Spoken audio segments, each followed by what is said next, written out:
WTF Toni. O Toni, po, nëse u i ke parë atë video në mbrëmshme që fletë shu. Po mirë më të si flitet shu, si flitet shu. Si ka mundësi që flitet shu. Futja kot në vjellë. Qohën pics about e futja kot. Farë. Nuk e di dhe më thonë, qarë më betë shimë të.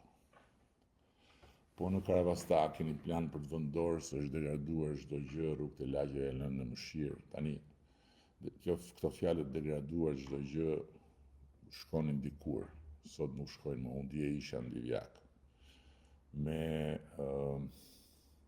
kryetarin e bashkisë, një fermer jashtëzakonshëm, me një sukses jashtëzakonshëm atje. Po mbi të gjitha një njeri i dashuruar me vendlinjen e tij që i rri mbi kokë të gjitha punëve.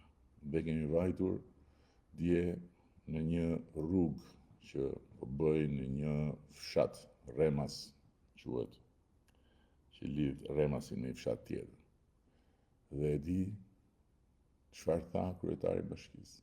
Rruga e parafundit rurale e Divjakës.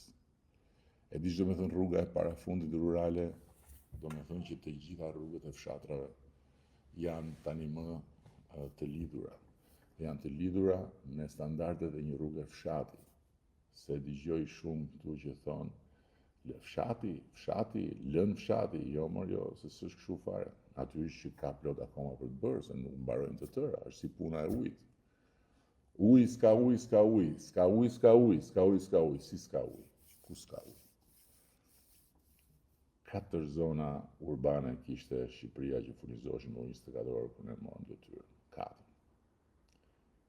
43 urbane dhe 98 rurale ka sot. Ju duken shumë juve 3 mandate. Po mirë, sa janë 3 mandate?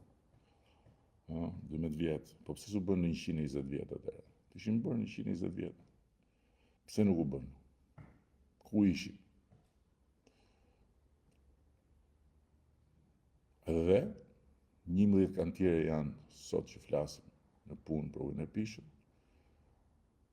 të tjera, plus edhe një blok tjetër, dhe brenda mandatit 4 mbyllet dhe kjo punë.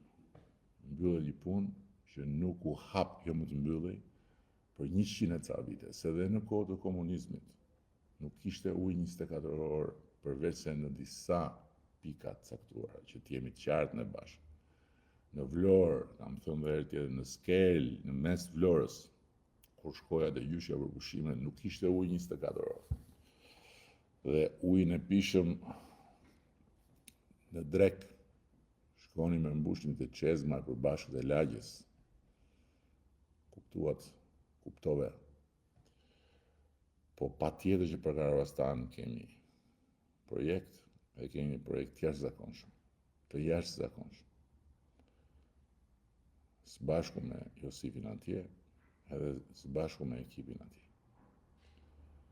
A ke ndonjë projekt për të ardhmen e Burel Milotit, që njerëzit e turistët shfrytëzojnë dhe burit Manicët, natyrës, liqeve, udhës Shkopet, rruga komplet jashtë standardit rrugës, nuk duhet lënë bazdore rruga e Dritës, një rrugë gati 100 vjeçare që ka lidhur veriun, më është patjetër nuk duhen lënë bazdore, po tani e bëm rrugën e Arabit apo s'e bëm? A ishte premtu Den Babaden? A ishte premtu? A ju kishte ardhur bufi Knedës atje? Dhe sa herë vinte ju shifte një herë në 4 vjet, ose një herë në 2 vjet, kur i duheshin ato votat symbyll që i keni dhënë pafundësisht dhe keni marrë në qafë veten tuaj për vite me radhë dhe lat veten pa rrugë, pa ujë, pa asgjë, me bufin.